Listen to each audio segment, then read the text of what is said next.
Assalamualaikum. Selamat pagi Anda semuanya. Udah siap belajar? Siap dong. Nah, tolong meja kursinya dirapikan ya. Sampah-sampah yang bertebaran tolong dirapikan juga, tolong dibuang.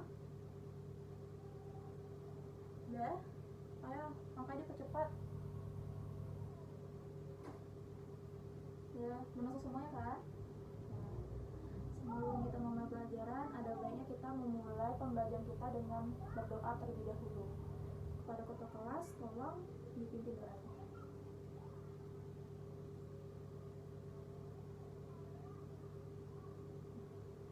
Nah, Ibu absen dulu ya.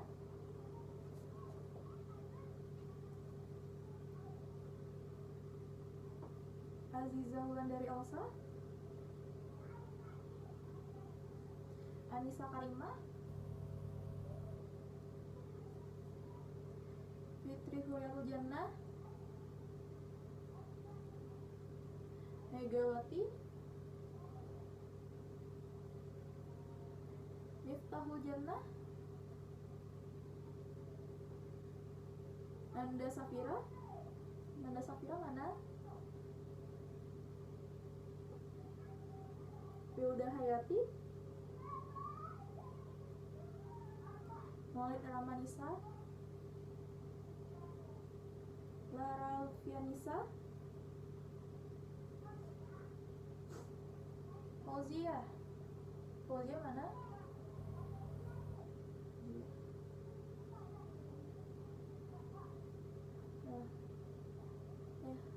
Adik hadir semua ini ya.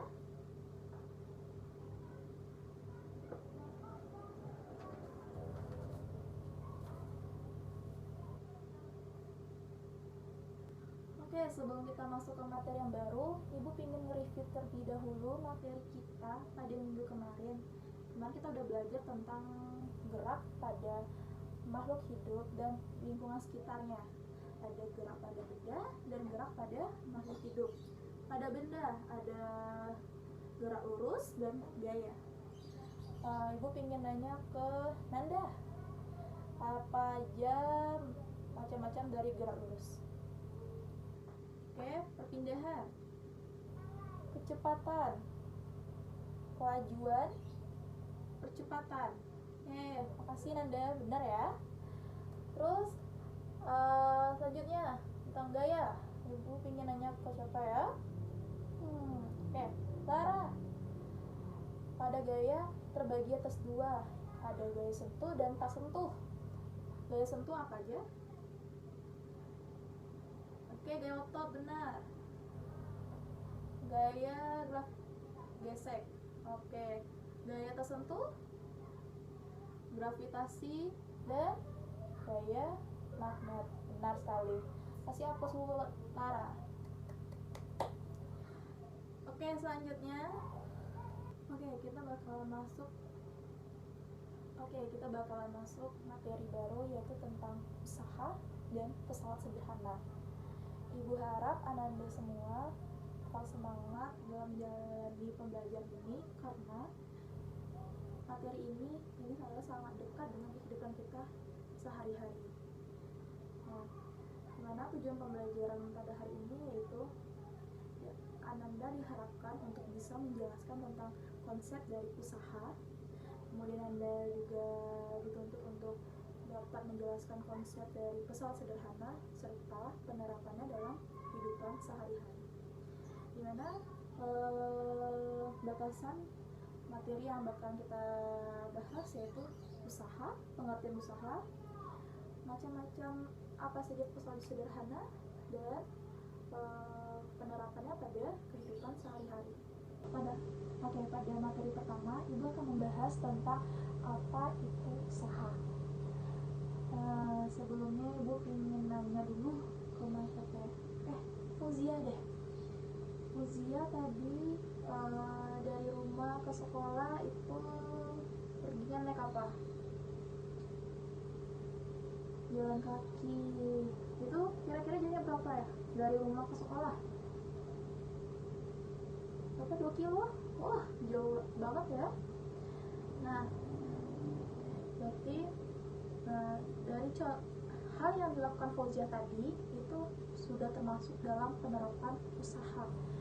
Jadi anda semua, siapa yang bisa menyimpulkan apa pengertian usaha? Ya, kepada Nanda.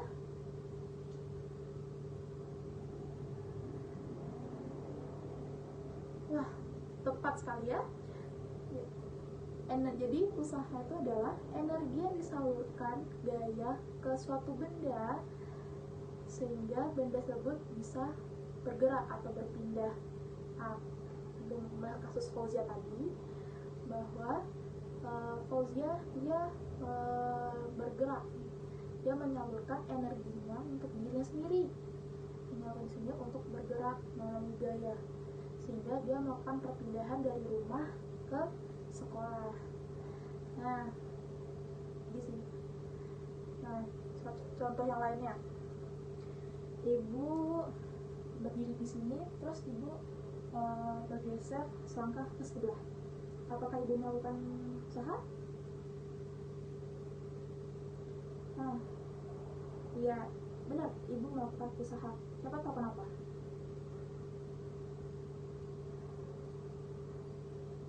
Ya, benar. Karena ibu bergerak dan ibu berpindah. Ibu bergerak dan ibu melakukan perpindahan posisi. Jadi kunci dari usaha itu yaitu adalah kita melakukan gerak atau gaya, kemudian melakukan perpindahan, sehingga usaha juga bisa dirumuskan dengan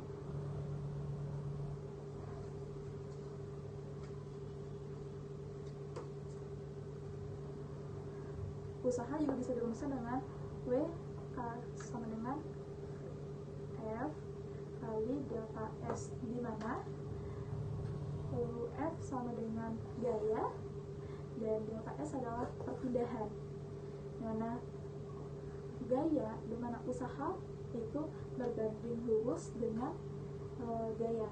Jadi kalau misalnya kalian ingin usaha yang besar, kalian harus memberikan gaya yang ingin hasil yang bagus gitu kan, ingin hasil yang baik. Jadi usahakan juga harus besar karena dia berbanding lurus. Misalnya kalian ingin pintar, tapi kalau nggak ingin belajar, nah nggak bisa kayak gitu. Itu hal karena kita harus ada keseimbangan. Kalau kalian ingin pintar, pasti harus ada usaha yang besar gitu. Nah, coba catat ya, ini rumusnya ya. W sama dengan F kali delta S, dimana W sama dengan usaha dengan satuannya Joule, F sama dengan gaya, satuannya Newton, delta S yaitu perpindahan dengan satuannya meter. Oke, udah siap catat?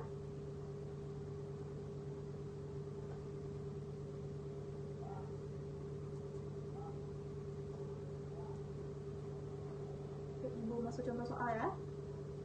Oke, siapin kertas dan pensilnya atau penanya. Oke, kita masuk ke contoh soal ya. Reni mendorong rak dengan gaya sebesar 100 Newton. Cepatkan ya. Reni mendorong rak dengan gaya sebesar 100 Newton. Ya. Sehingga rak tersebut berpindah sejauh 10 meter.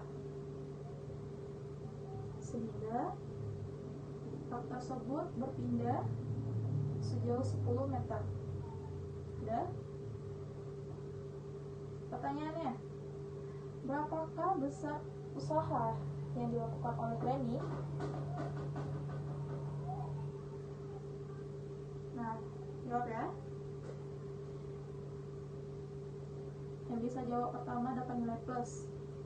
Ayo. Siapa yang cepat nih? Oke Wulan, berapa jawabannya? Berapa? 10.000. Nah, ada yang lain? Masih salah ya Wulan? Coba cari lagi. Siapa? Fitri. Berapa jawabannya? Ya, benar kali, 1.000. Nah, benar jawabannya 1.000 ya. Nah, itu bisa Fitri bisa jelasin kenapa jawabannya 1.000? Nah, itu ya. Karena tadi rumus tadi kan, usaha sama dengan F kali delta S, dimana gayanya tadi berapa? 100 dikali perpindahannya 10. Berarti kalau dikali 1.000. Tadi Wulan mungkin kelebihan nolnya ya. Coba nol mimpi tadi? Ini nomor kosnya berapa?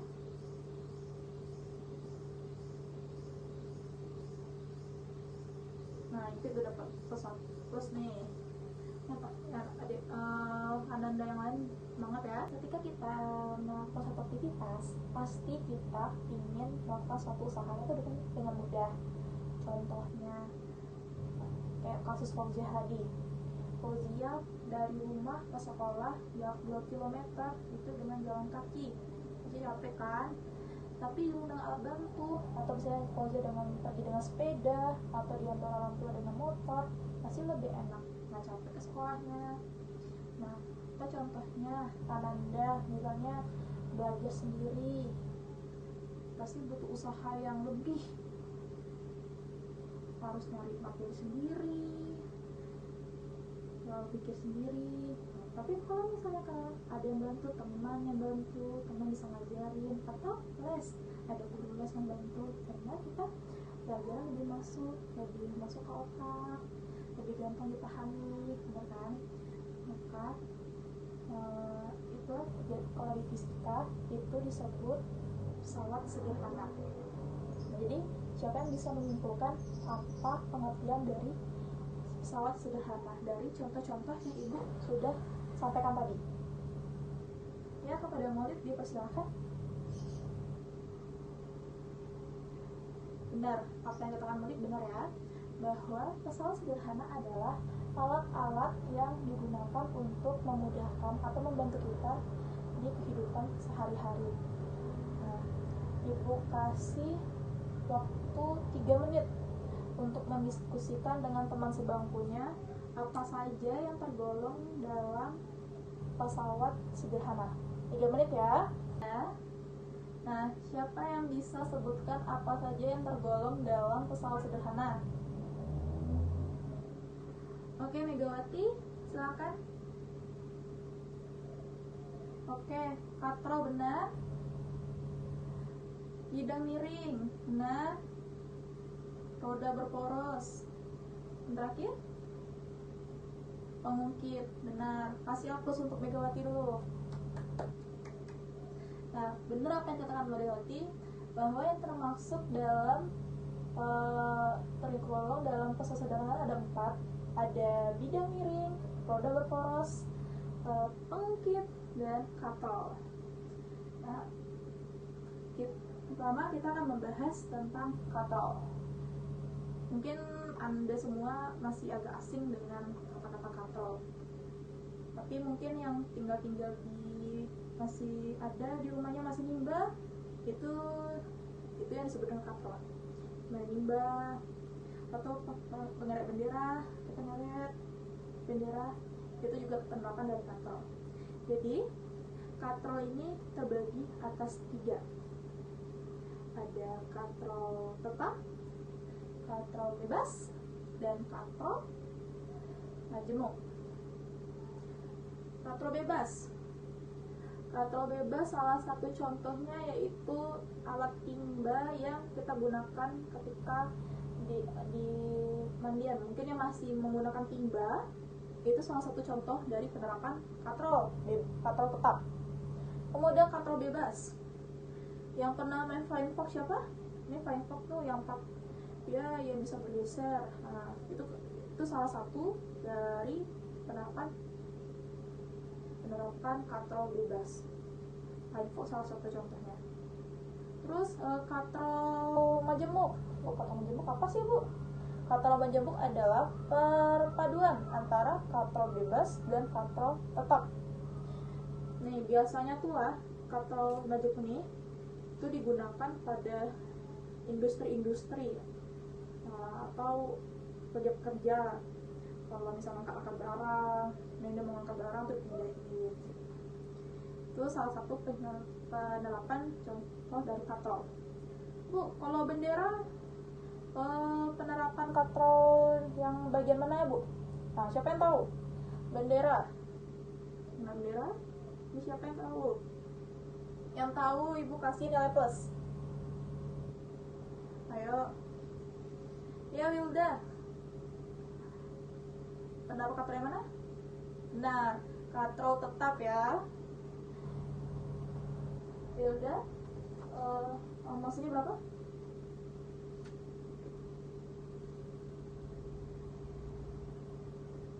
Udah ada 2 orang yang dapat nilai plus. Ayo, semangat ya. Oke, selanjutnya yang kedua yaitu tentang bidang miring. Nah, bidang miring adalah salah satu penerapan dari pesawat sederhana, bisa memudahkan kita. Misalnya kita mana lebih mudah kita ngangkat CM10 kilo ember daripada kita mendorongnya dengan bidang miring. Tapi ditutup ya, daripada jatuh. Ya jawabannya adalah dengan bidang miring. Karena kalau misalnya kita angkat 10 kilo pasti lebih berat kan. Tapi kalau misalnya kita dorong dengan bidang miring itu lebih gampang. Kalau kita gulingkan misalnya drum yang isinya 50 kilo, kalau 50 kilo kan itu lebih berat kan kalau kita angkat. Tapi kalau misalnya kita dorong dengan bidang miring untuk ke truk itu lebih gampang, sehingga bisa memudahkan pekerjaan kita. Nah, salah satu contohnya lain yaitu bidang miring yaitu pisau dan paku. Bu, kenapa pisau dan paku bisa jadi penerapan pada bidang miring? Siapa yang tahu? Ayo, siapa yang tahu kenapa paku dan pisau jadi penerapan dari bidang miring? Yang tahu? Ibu kasih nilai plus lagi deh kalau misalnya ada yang tahu. Ada? Ada? Oke. Ini pasti angus ya. Nah, gue contohin ya. Ini contoh saya, ini paku nih. Paku ujungnya runcing kan. Ini runcing di paku, yang di tengahnya ini tebal dan di ujungnya runcing. Nah, pasti dia membentuk bidang miring. Bayangin aja loh kalau misalnya paku dari ujung ke ujung dia tuh tetap lurus. Pasti lebih susah kan kalian untuk menancapkan paku ke dinding, malah menyulitkan kita, bener kan? Nah, sama halnya dengan pisau juga kayak gitu. Kalian lihat aja misalnya nanti tiba di rumah kan tengok pisau mama kalian, itu pasti nanti di bawahnya lebih runcing ke bawah, membentuk bidang miring. Nah, kalian tengok aja pisau mama kalian ya. Tapi hati-hati juga ya, jangan main sama pisau, dia terluka. Nah, selanjutnya yaitu roda berporos. Roda termasuk salah satu dalam aplikasi penerapan pesawat sederhana. Salah satu contohnya yaitu mobil menggunakan roda, sepeda motor, sepatu roda juga. Bayangin kalau misalnya, coba kalau bayangin seandainya mobil seandainya tidak ada roda, pasti nggak akan jalan. Atau kalau misalnya seandainya sampai saat ini tidak ditemukan roda, gimana kita bisa pergi ke sekolah yang jauh sana, atau kita bisa mudik gimana? Ada pesawat, Bu. Kan pesawat kalau misalnya mau terbang dia kan pakai roda dulu baru bisa terbang. Terus baik. Yang terakhir yaitu pengungkit. Mungkin ini pengungkit ya, bukan pengungkit nih. Pengungkit ini salah satu penerapannya yaitu pada ketika misalnya ada paku tertancap, kita pingin cabutnya lagi. Pernah tengok nggak kayak pang gitu? Itu salah satu penerapan dari pengungkit, kita mau mencabutnya. Pernah tengok nggak? Ibu lupa nama alatnya. Itu pengungkit. Atau misalnya kita mau pindahkan batu, ini batu kita mau pindahkan kayak gini. Itu salah satu contoh dari pengungkit. Nah, dari 4 yang ibu jelaskan tadi, siapa yang bisa mengulang apa-apa saja yang tergolong dalam pesawat sederhana dan apa saja penerapan dalam kehidupan sehari-hari? Oke, kepada Wilda lagi ya. Kepada Wilda silakan. Oke, pertama katrol. Ya, katrol tetap pada membayar di rumah, pada penanda bendera, atau bebas pada flying fox, benar, pada katrol majemuk, pada bidang-bidang industri. Oke, makasih udah. Selanjutnya yang pada bidang miring, siapa yang bisa? Ada bidang miring ya, kita memindahkan drum ke mobil menggunakan bidang miring. Pisau, benar, pisau sama gunting tadi ya, pisau sama paku tadi, benar, makasih. Siapa lagi? Ya, Fauzi ya. Roda berporos pada mobil, benar, motor satu roda. Siapa lagi? Oke, mau lihat yang terakhir, pengungkit.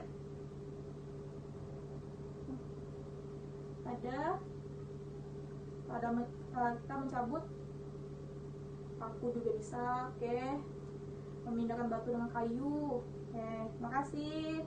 Oke, siapa tadi? Ya udah, ada 2 plusnya ya. Fauzia, Maulid,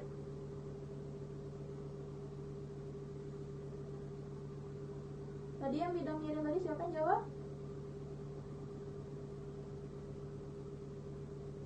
Anissa. Oke.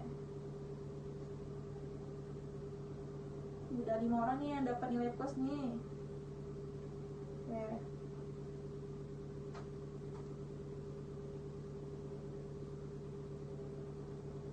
Baiklah, mungkin hanya sampai sini saja pembelajaran kita pada hari ini. Semoga Anda semua bisa memahami dan mengerti apa yang Ibu sampaikan tadi dan apa yang kita diskusikan tadi, dan dapat disimpulkan pembelajaran kita tadi, yaitu yang pertama tentang usaha, di mana pengertian usaha yaitu energi yang disalurkan gaya ke suatu benda sehingga benda itu bisa berpindah, di mana rumusnya secara sistematik yaitu W sama dengan delta F kali delta S.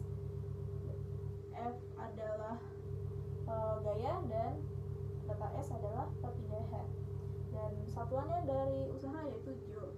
Kemudian kita membahas tentang pesawat sederhana, di mana pesawat sederhana digolongkan atas 4, yaitu yang pertama ada katrol, yang kedua ada pengungkit, yang ketiga ada bidang miring, dan keempat ada roda berporos. Nah, untuk tugas di rumah, coba Nanda buka buku paket halaman 89. Udah? Tunggu ya. Tengok bagian paling bawah yang activity 3,2. Di situ ada tugas mengidentifikasi pesawat sederhana yang ada di rumah. Nah, tugas Ananda adalah Yuk, Ananda identifikasi apa saja yang tergolong pesawat sederhana yang ada di rumah Ananda. Minimal 10 ya. Dan nggak boleh nyontek, jangan sekali-sekali nyontek di temen ya.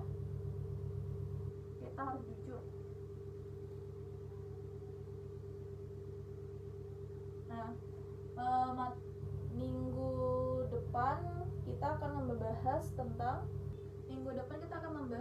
prinsip pesawat sederhana yang minggu depan kita akan membahas tentang prinsip pesawat sederhana yang terdapat pada otot manusia, kemudian mekanika pesawat sederhana. Jangan lupa juga dibaca materinya sehingga kita pembelajar lebih enak, diskusi lebih enak juga. Oke, terima kasih kepada kelas ini. Ibu senang ngajar di sini karena kalian semangat, ibu juga semangat dan aktif. Oke, kasih aplaus buat kita semua. Ibu akhiri, assalamualaikum warahmatullahi wabarakatuh.